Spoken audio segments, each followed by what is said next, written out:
Yeah. Couldn't agree more. You mentioned community, and I just was so excited to kind of tell you this. Last year, I was at KetoCon, which I don't think your new film is going to be premiering at Hack Your Health this year, rebranded from KetoCon. I'm guessing it's not going to appear at that show. But anyway, I had become really good friends through another conference with our mutual friend Robin Dobbins, Yeah, and I yeah. got invited. I got invited one night to go with a group of NSNG people, no sugar, no grain, a community that you created, to go to a barbecue in Austin. And they offered me a ride. I accepted for sure. I was really excited to spend time with these people. We had the most lovely evening in the backyard of this barbecue joint with a group of 20 or 30 people that were all NSNG, had found you and your work. They were all various ages, various health statuses. Some people were very fit. Other people were still on their journey of becoming more fit. They were some of the kindest and most friendly people I've ever met. None of them were dogmatic. They just did the best they could to follow exactly what you've been promoting for over a decade now. No sugar, no grain. I had a lovely time. And like I said, this community is so, by and large, friendly and happy and accepting and non-dogmatic.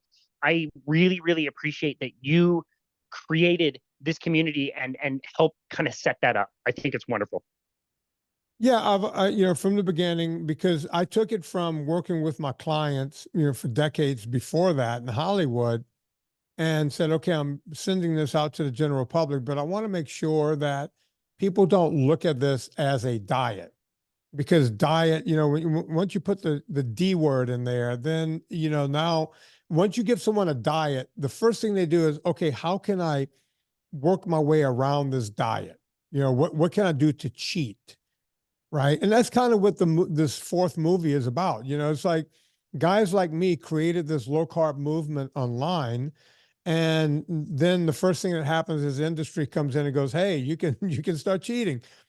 And that's why I call NSNG a lifestyle. There is no ifs, ands, or buts. Your liver works as a meritocracy. Whatever you put it into your body, your liver will, say, hey, here it is. Right.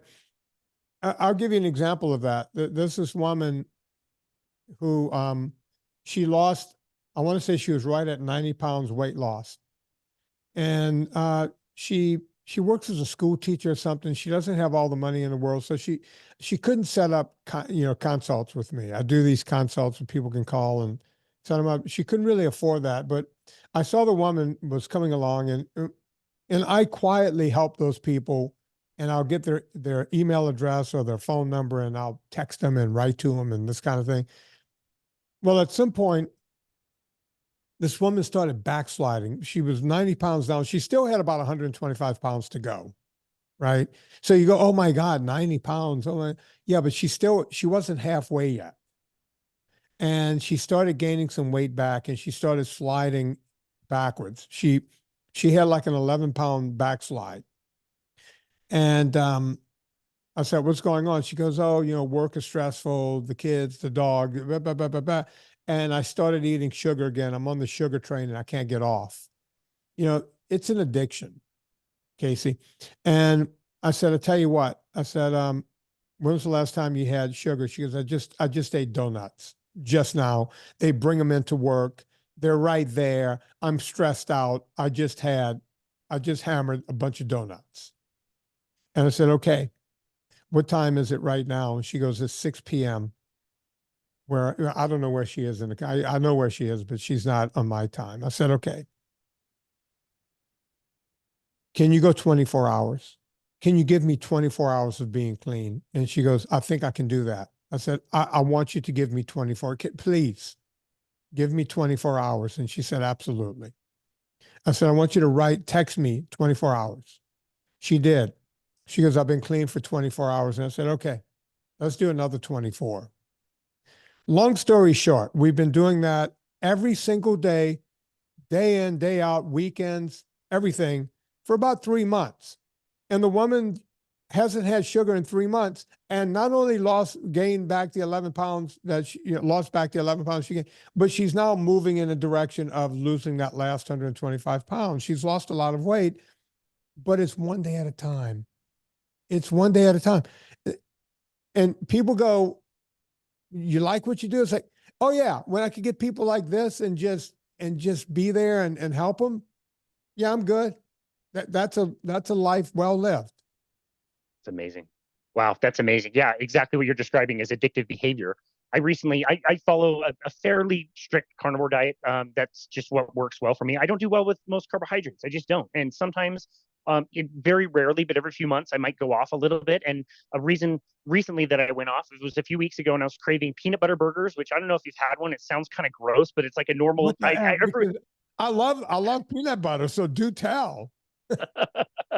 Most people give me a really gross look, and trust me, I thought it looked disgusting for a long time. But I used to have them, and it's like it's got the sweetness of the peanut butter and a little bit of crunch. And like, this time I decided to have it with a bun, and I just I bought one package of the buns, I bought one thing of peanut butter, and this is peanuts. Like it's just peanuts and salt, like nothing else in it, no sugar, whatever. I had that jar, and it was gone, bottom of the jar in 3 days. Wow. That's how quickly it took me to get through that thing. I can't have it. I'm an addict. I believe that. And like if I have a little, I have a little more and a little more and a little more, and then I have to finish whatever I have. And it's like, what? Why am I doing this to myself? My anxiety comes back. I don't sleep as well. It takes a little while to get back to like feeling good and optimal again. And it's such an addiction, man. It's exactly the way you said it.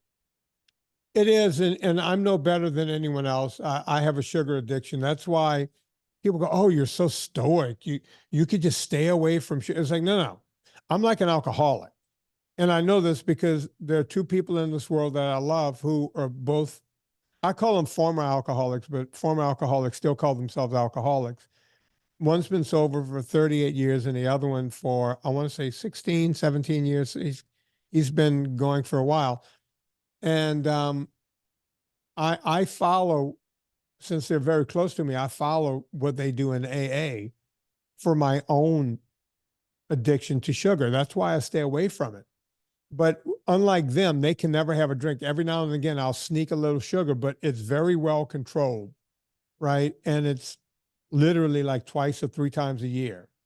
It's usually Christmas time at the in-laws or something like that. But I'm very controlled about when I do it, right?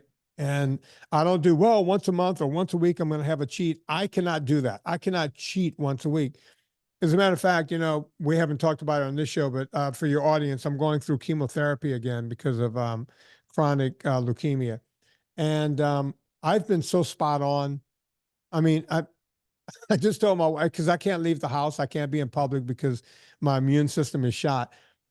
I said, honey, I need some more coconut oil. And she was like, I just bought you a jar like the other day. I went, oh yeah, I'm done. I need another jar. I went through a jar of coconut. I'm so hell bent on keeping my ketone levels high right now while I'm fighting off infection. And if you talk to my friend Mary Newport or have you ever had Mary on the show, by the way? Of course. She's a sweetheart. I was Oh so my happy God. to see her in your latest movie. By the way, she's coming out on my podcast, my Friday show again very soon. Oh, good. Mary will tell you that, there's antimicrobial, properties to coconut oil and all this kind of stuff.